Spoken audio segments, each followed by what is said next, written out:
गर्मी में फ्रिज में सोने वाली देवरानी। शाम का समय है, बाहर सूरज की तपिश अभी भी महसूस हो रही है। घर के पुराने हॉल में सावित्री बैठी हैं और हाथ वाले पंखे को जोर जोर से झलते हुए अपनी बहू को आवाज दे रही हैं। रागिनी, ओ रागिनी बहू, जरा बाहर तो आना।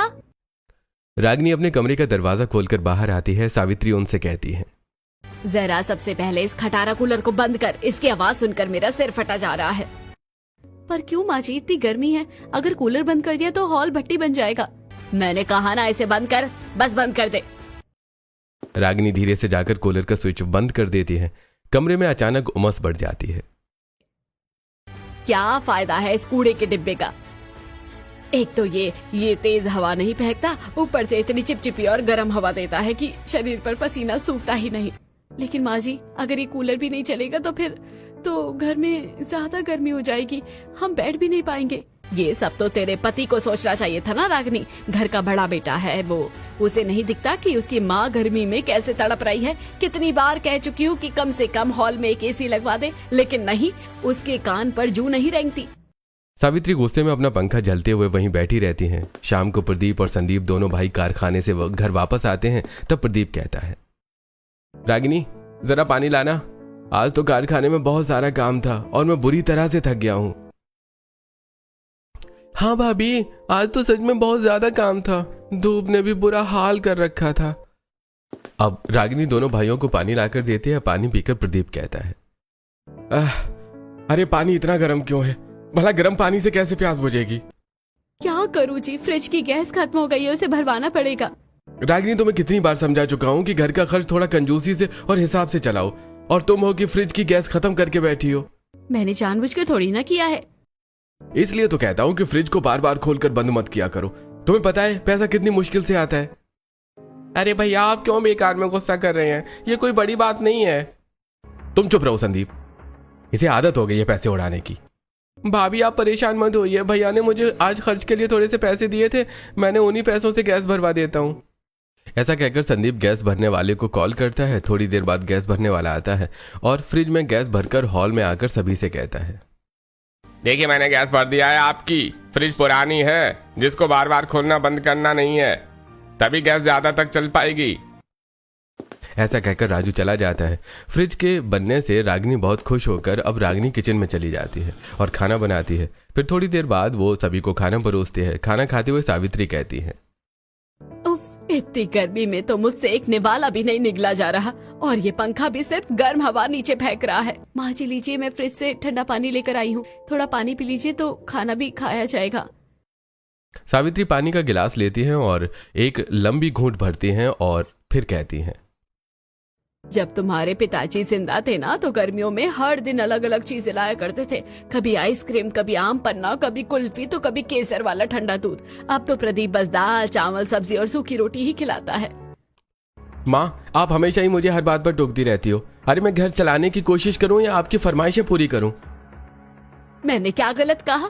क्या तू एक एसी भी नहीं लगवा सकता अपनी बूढ़ी माँ के लिए? मुझे शांति से खाना खाने दो माँ, मैं अब और बहस नहीं कर सकता। बता दो मुझे, मैं खाना खाऊं या यहाँ से उठ जाऊं? अरे भैया क्यों गुस्सा कर रहे हो, जाने दो ना। माँ तुम भी अब चुप हो जाओ, खाना खा लो।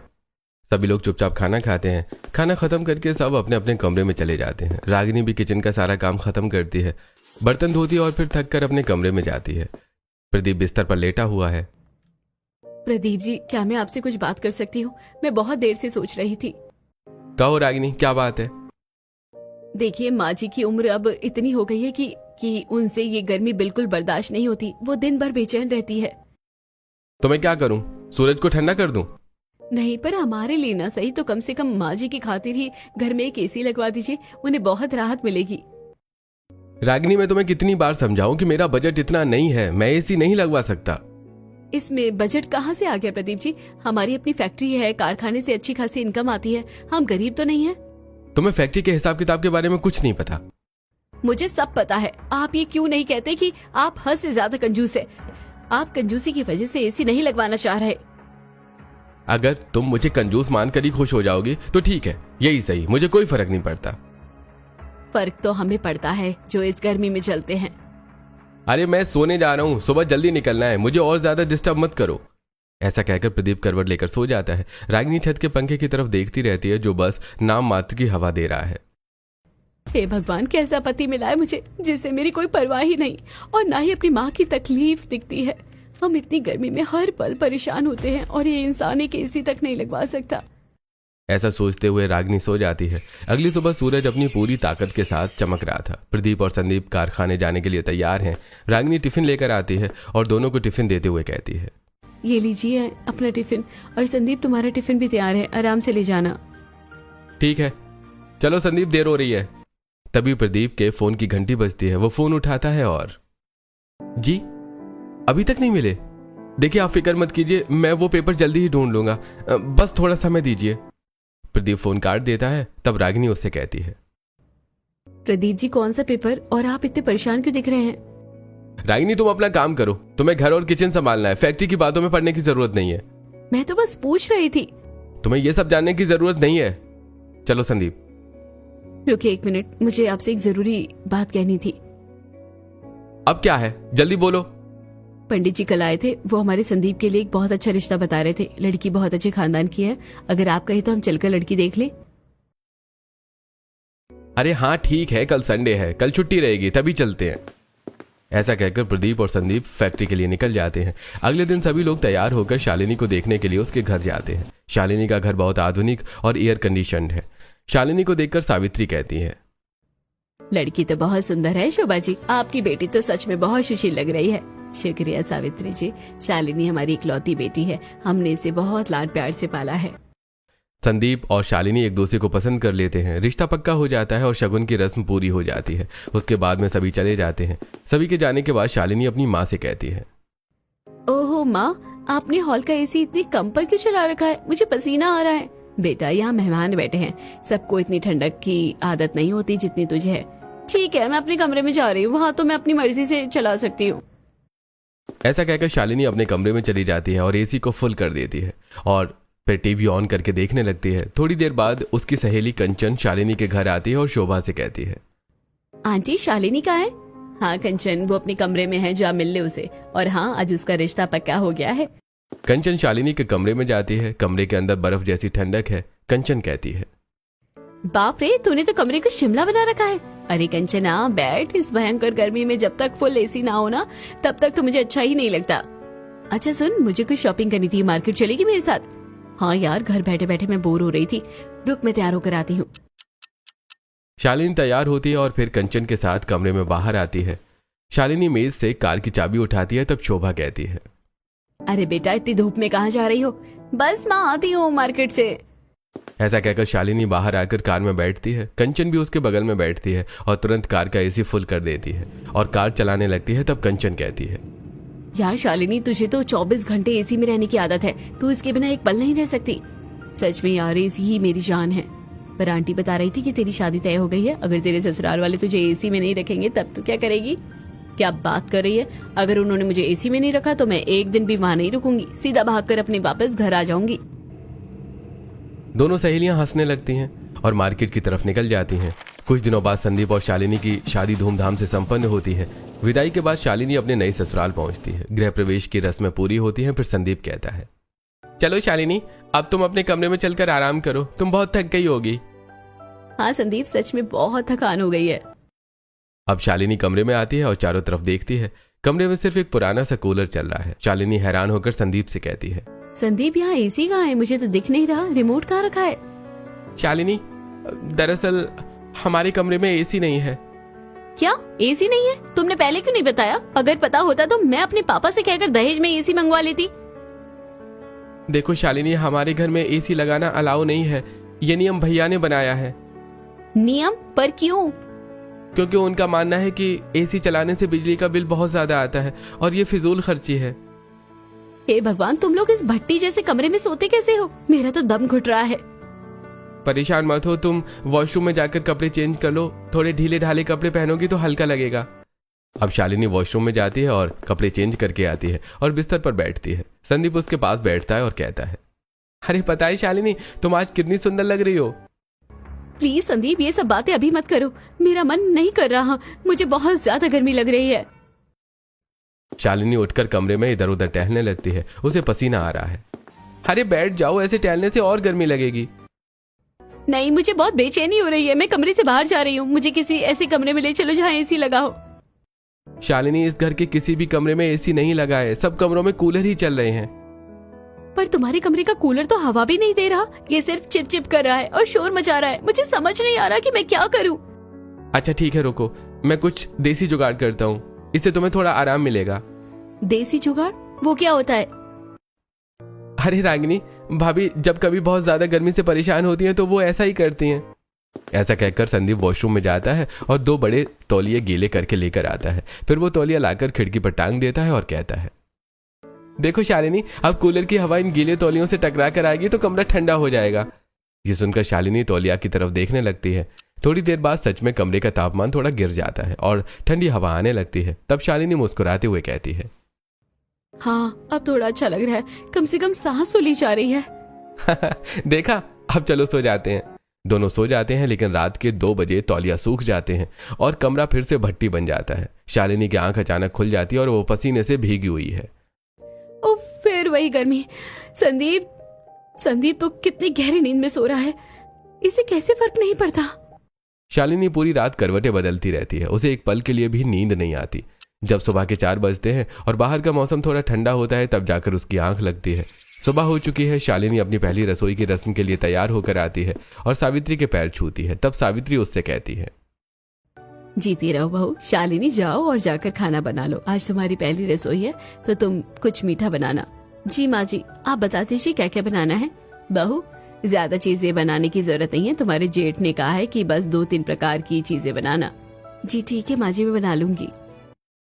ऐसा कहकर शालिनी किचन में जाती है। वहां गर्मी हॉल से भी ज्यादा है। वो सब्जियां काटना शुरू करती है और 2 मिनट में ही उसका बुरा हाल हो जाता है। ये भगवान, इतनी गर्मी है, मैं यहाँ कैसे टिकूंगी, मेरा तो दम निकला जा रहा है। तभी रागिनी किचन में आती है। वो शालिनी को परेशान देखकर कहती है, क्या हुआ शालिनी, तुम इतनी परेशान क्यों दिख रही हो?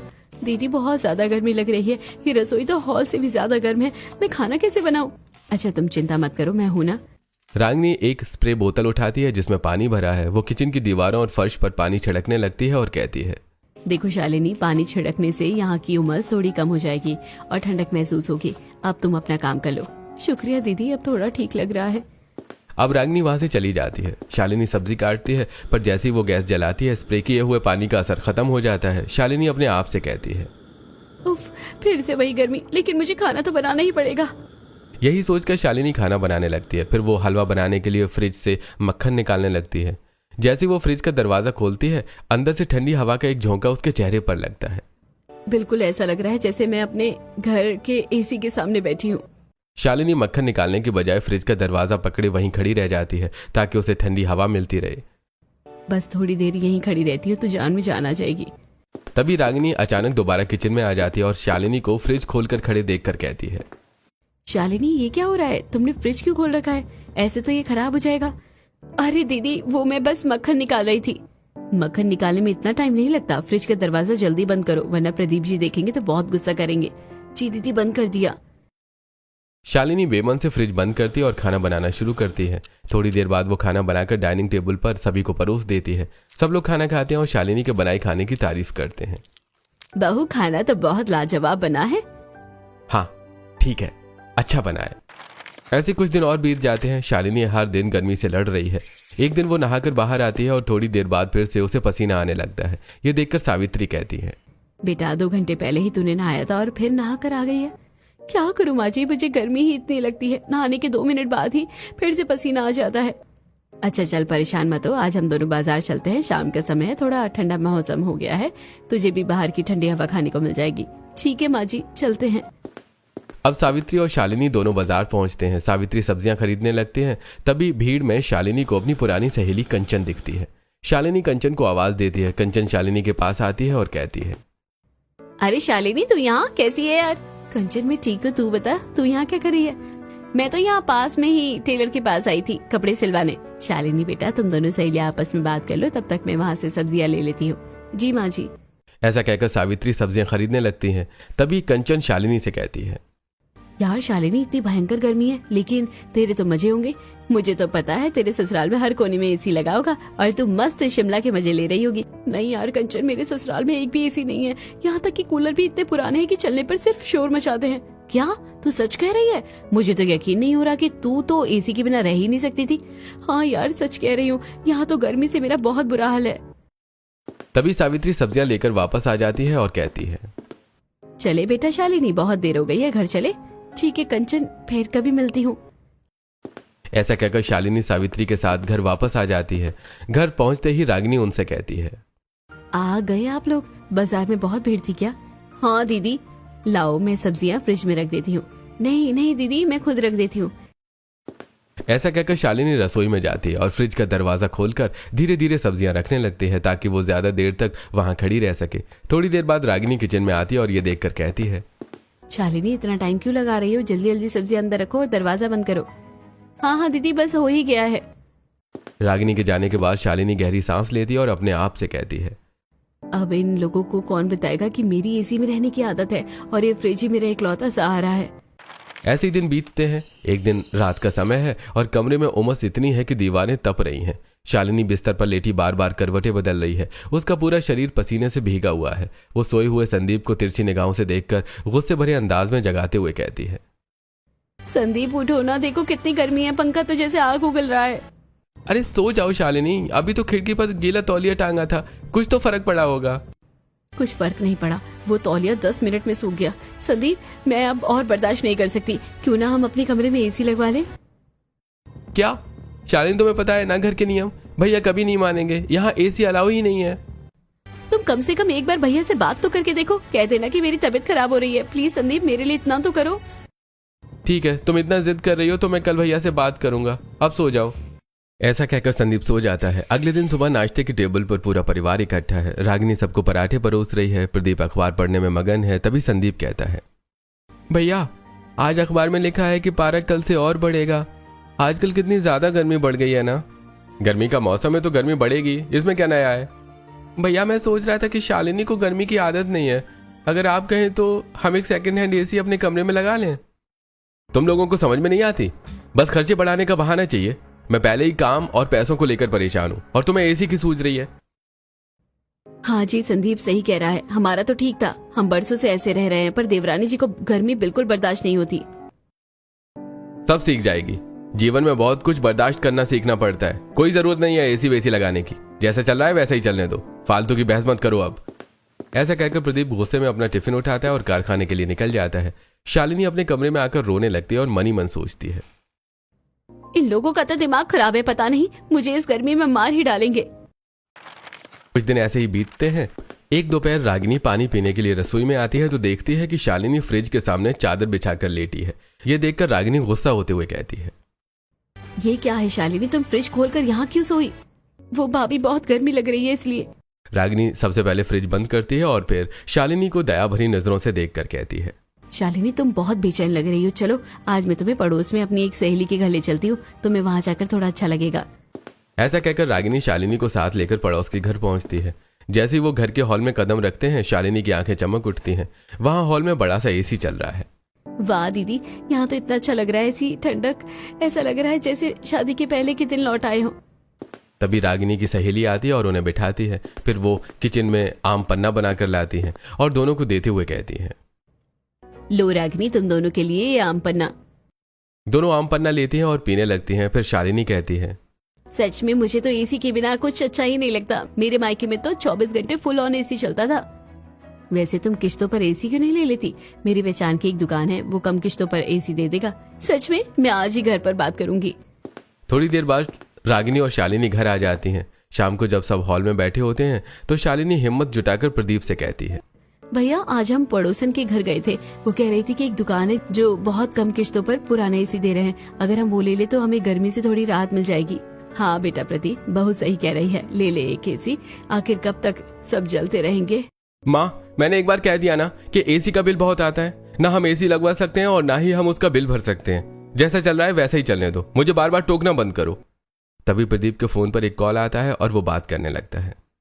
हाँ बोलिए वकील साहब। हाँ आप चिंता मत कीजिए, वो कागजात मिल जाएंगे, मैं पूरी कोशिश कर रहा हूँ।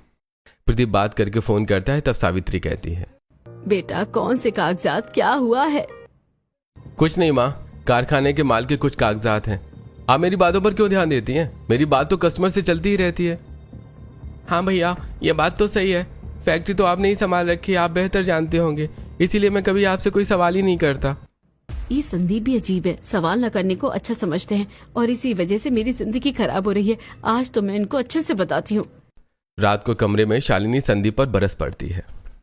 संदीप, तुम्हारा भाई घर का सारा फैसला लेता है और तुम कुछ नहीं बोलते। वो तो जैसे सब कुछ हड़प करना चाहते हो। क्या तुम्हें समझ नहीं आता कि वो तुम्हें दबा रहे हैं? शालिनी, तुम नहीं जानती कि भैया इतने कठोर क्यों लग रहे हैं, लेकिन मैं ये जानता हूँ कि जब पिताजी दुनिया से चले गए थे तो भैया ही मेरे लिए पिता बने थे। उन्होंने ही सब कुछ संभाला है। तो क्या वो हमें गर्मी में मार देंगे? मैं बस अपने भाई को राम समझकर उनकी सेवा करना चाहता हूँ। वो जो करते हैं उसमें कोई ना कोई बड़ी वजह होगी। मेरी तुमसे ये रिक्वेस्ट है कि प्लीज इस घर में मेरा साथ दो। संदीप की आंखों में आंसू देखकर शालिनी कहती है, ठीक है संदीप, आप परेशान मत होइए। मैं आपकी पत्नी हूँ और आपका साथ देना मेरा फर्ज है। मैं अब शिकायत नहीं करूंगी। अगले दिन रसोई में शालिनी फिर से फ्रिज का सहारा लेती है। वो मिर्च निकालने के बहाने फ्रिज खोलकर वहीं खड़ी हो जाती है। हाँ, कितना ठंडा है, मन करता है यहीं खड़ी रहूं। तभी रागिनी किचन में आती है और शालिनी को इस तरह फ्रिज के सामने खड़ा हुआ देखकर गुस्से से कहती है, हे भगवान शालिनी, तुम फ्रिज खोलकर फिर से खड़ी हो। अगर फ्रिज खराब हो गया तो तुम्हारे जेठ जी पूरे घर को सिर पर उठा लेंगे। अरे दीदी, मैं तो बस हरी मिर्ची ढूंढ रही थी, मिल ही नहीं रही थी। मिर्च जो सामने रखी है, जल्दी बंद करो इसे। अब शालिनी फ्रिज बंद कर देती है और खाना बनाने लगती है। ऐसे ही समय बीत रहा था। शालिनी किसी न किसी बहाने पूरे दिन फ्रिज खोलती रहती, कभी पानी भरने के बहाने, कभी सब्जी रखने के बहाने।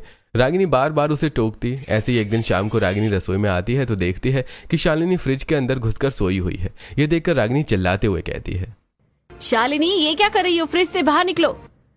नहीं दीदी, मैं नहीं निकलूंगी। मैंने सोच लिया है कि मैं यहीं सोऊंगी। वैसे भी मुझे बहुत गर्मी लगती है। शालिनी, बाहर निकलो। तुम इस तरह फ्रिज में नहीं सो सकती, फ्रिज खराब हो जाएगा। ऐसा कहकर रागिनी शालिनी को पैर पकड़कर खींचने लगती है। शालिनी चिल्लाती और अचानक रागिनी की नींद खुल जाती है। वो देखती है कि वो प्रदीप का हाथ जोर से खींच रही है। अरे क्या हुआ रागिनी, किसको निकाल रही हो? तुम मुझे घर से निकाल रही हो क्या? नहीं नहीं, वो तो सपना देख रही थी मैं। माफ करना संदीप। अरे सो जाओ, पागल हो गई हो तुम गर्मी में। अब रागिनी सो जाती है। अगले दिन रागिनी बालकनी में कपड़े सुखा रही होती है। वो देखती है कि सामने की बालकनी में पड़ोसन बड़े मजे से ठंडा आम का जूस पी रही हैं। ये देखकर रागिनी कहती है, बेचारी शालिनी कितना परेशान रहती है, क्यों ना मैं भी उसे आज आम का जूस पिलाऊं। वो ऐसा सोच ही रही थी कि तभी सामने से एक आम वाला निकलता है। रागिनी नीचे जाती है और आम वाले से एक पाव आम खरीदने लगती है। पड़ोस की दो औरतें ये सब देख रही होती हैं और आपस में कानाफूसी करने लगती हैं।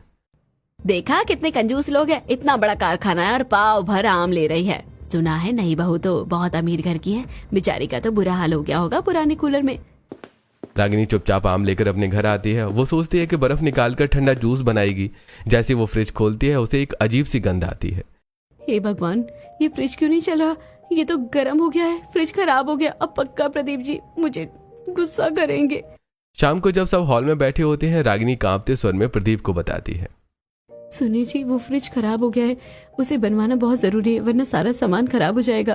क्या तुम लोगों को खर्चे बढ़ाने के सिवा कुछ और समझ में नहीं आता है? अब फ्रिज भी बिगाड़ दिया, इतने पैसे कहाँ से आएंगे? बस कर प्रदीप, तू हर बात पर चिल्लाता क्यों रहता है? इतनी भी कंजूसी किस काम की है? चुपचाप कल फ्रिज बनवा लेना। बहुत हो गया, मेरे बहू को डांटना बंद कर। माँ रिलैक्स, मैं नहीं डांट रहा। आप प्लीज परेशान मत हो। आपकी तबीयत खराब हो जाएगी, मैं कल ही ठीक करवा दूंगा। दीदी, जेठ जी माँ जी से कितना प्यार करते हैं ना। माँ जी के एक बार कहने पर चुप हो गए। हाँ, माँ जी की तबीयत ठीक नहीं रहती, इसलिए वो उनका बहुत ख्याल रखते हैं। अगले दिन कारखाने से दो लड़के आते हैं और फ्रिज को रिक्शे पर लाद कर ले जाते हैं। हे भगवान, थोड़ी सी ठंडक की जगह थी फ्रिज, अब तो वो भी चली गई। अब तो सिर्फ भट्टी ही बची है। शाम को जब शालिनी किचन साफ करने जाती है तो देखती है कि जहाँ फ्रिज रखा था वहाँ नीचे बहुत गंदगी और चींटियां हैं। चलो, जब तक फ्रिज नहीं है मैं इस जगह को अच्छे से रगड़ कर साफ कर देती हूँ। ये सोचकर वो फ्रिज की जगह पर पानी डालती है और पोछे से जमीन को रगड़ने लगती है। अचानक फर्श का एक छोटा सा लकड़ी का हिस्सा थोड़ा ऊपर उठ जाता है। ये क्या है? क्या यहाँ नीचे कुछ छुपाया है? वो उस छोटे से गुप्त दरवाजे को खोलती है। उसे उम्मीद थी कि वहां सोना चांदी होगा, पर वहां सिर्फ कुछ पुराने पीले पड़े कागज रखे थे। ये कागजात, ये यहाँ क्या कर रहे हैं? उस समय घर पर कोई नहीं था। शालिनी उन कागजों को पोंछती है और अपनी अलमारी में ले जाकर रख देती है। वो इस बारे में किसी को बताना भूल जाती है। ऐसे कुछ दिन बीत जाते हैं और फ्रिज ठीक होकर वापस अपनी जगह पर आ जाती है। शालिनी फ्रिज को देखकर राहत की सांस लेती है। तभी रागिनी वहां आती है और कहती है, शालिनी, अब फ्रिज को खराब मत करना, वरना तुम्हारे जेठ के गुस्से से तुम्हें कोई नहीं बचा सकता। जी दीदी, अब मैं ध्यान रखूंगी। वो दोनों बात कर ही रही होती हैं कि तभी हॉल से प्रदीप की आवाज आती है। सभी लोग दौड़कर हॉल में आते हैं। तब प्रदीप सभी से कहता है, रागिनी, संदीप, माँ, मुझे आप सबसे बहुत जरूरी बात करनी है। क्या बात है बेटा, तू इतना घबराया हुआ क्यों है? माँ, हमें यह घर खाली करना पड़ेगा। हमारे पास अब कोई रास्ता नहीं बचा है। क्या घर खाली करना पड़ेगा? पर बेटा क्यों? ये हमारा घर तो है, तेरे पिताजी की निशानी है। माँ, घर और फैक्ट्री दोनों ही खाली करने पड़ेंगे। हे भगवान, ऐसा कैसे हो गया? हम लोग सड़क पर आ जाएंगे। प्रदीप, तूने हमेशा अपनी मर्जी चलाई। जब से तेरे पिताजी गए तूने सब कुछ अपने हाथ में ले लिया। ना हमें अच्छा खिलाया, ना अच्छा पहनाया, इतनी कंजूसी की, और आज तूने पक्का ये घर भी बेच दिया होगा। आज मैं चुप नहीं रहूंगी। आज आपने हमसे हर सुख छीना और अब सिर से छत भी छीन रहे हैं। कौन सी दुश्मनी निकाल रहे हैं आप हमसे? भाभी, माँ, आप लोग चुप हो जाइए। आपको नहीं पता कि भैया किस मुसीबत में है। भैया ने कभी अपने लिए कुछ नहीं किया। तो बता क्यों नहीं रहा कि क्या बात है? माँ, आप सबको पता है कि पिताजी और चाचा जी का साझी का व्यापार था, लेकिन चाचा जी ने धोखाधड़ी की और सब कुछ अपने नाम करवा लिया। पिताजी इसी सदमे में दुनिया से चले गए। हाँ माँ, वकील साहब ने बताया था कि पिताजी को चाचा के इरादों का पता चल गया था। उन्होंने असली पेपर कहीं गुप्त जगह छुपा दिए थे। वो मुझे जगह बताने वाले थे पर बता नहीं पाए। इसीलिए भैया वकील के चक्कर लगा रहे थे और पैसे बचा रहे थे ताकि हम कानूनी लड़ाई लड़ सके। पर वो पेपर नहीं मिले, इसलिए आज चाचा जी ने हमें बाहर निकालने का ऑर्डर दे दिया है। तो आप इसलिए इतनी कंजूसी कर रहे थे? पेपर? क्या वो पीले रंग के पुराने कागज है? तो मैं कैसे पता शालिनी? अब फ्रिज ठीक होने गया था, तब सफाई करते वक्त मुझे फर्श के नीचे से कुछ कागज मिले थे। रुकिए, मैं लेकर आती हूँ। शालिनी दौड़कर अपने कमरे में जाती है और अलमारी से वो कागजात लेकर आती है और प्रदीप को वो दे देती है। प्रदीप कांपते हाथों से उन्हें पढ़ता है और खुश होते हुए कहता है, अरे ये तो वही असली कागजात है। इसमें साफ लिखा है कि फैक्ट्री और घर सिर्फ पिताजी के नाम है, चाचा जी का कोई हक नहीं है। भैया, हमारी तो किस्मत बदल गई। अब हमें कोई घर से नहीं निकाल सकता। और अब तो पूरे घर में एसी लगेगा ना भैया, और इन पुराने कूलर को हम कबाड़ में फेंक देंगे, है ना भैया? हाँ शालिनी, अब सब कुछ बदल जाएगा। मैं कंजूस नहीं था, बस मजबूर था। हाँ, अब शालिनी को फ्रिज खोल के सोना नहीं पड़ेगा। सभी बातें ही कर रहे होते हैं कि तभी दरवाजे पर बैल बजती है। चाचा जी अपने कुछ गुंडों के साथ वहां आते हैं। क्यों भतीजे, पैकिंग हो गई? चलो जल्दी घर खाली करो। मैं तो आज तक तुम लोगों को थोड़ा बहुत पैसा दे दिया करता था, पर अब वो भी बंद। चाचा जी, घर खाली मैं नहीं बल्कि आप करेंगे। और 1 मिनट रुकिए। प्रदीप फोन निकालता है और इंस्पेक्टर को फोन लगाता है। हाँ इंस्पेक्टर साहब, आप जल्दी आ जाइए, अपराधी यहाँ मौजूद है। पुलिस? तुमने पुलिस को क्यों बुलाया? अरे थोड़ी देर में पता चल जाएगा। रागिनी, जरा चाचा जी को आखिरी बार चाय तो पिला दो। पता नहीं पुलिस टेस्ट में उनको चाय मिलेगी भी या नहीं। थोड़ी देर में पुलिस वहां पहुंचती है। प्रदीप उन्हें असली कागजात दिखाता है। पुलिस चाचा जी को जालसाजी के जुर्म में पकड़ लेती है। चाचा जी के जाने के बाद घर में खुशियों का माहौल छा जाता है। बेटा प्रदीप, मुझे माफ कर दे, मैंने तुझे ना जाने क्या क्या कह दिया। अरे कोई बात नहीं माँ, अब हम सब सुकून से रहेंगे। आप प्रदीप सारे घर में एसी लगवा देता है और सभी लोग एसी और कूलर में चैन से रहने लगते हैं। एक दिन कंचन अपनी सहेली शालिनी से मिलने आती है और उसके घर में घुसते ही वो कहती है, यार तू तो बिल्कुल नहीं सुधरी। कल भी शिमला में रह रही थी और आज भी शिमला में रह रही है। ये सुनकर सभी लोग हंस पड़ते हैं और अब सभी एसी में आराम से खुशी खुशी रहते हैं।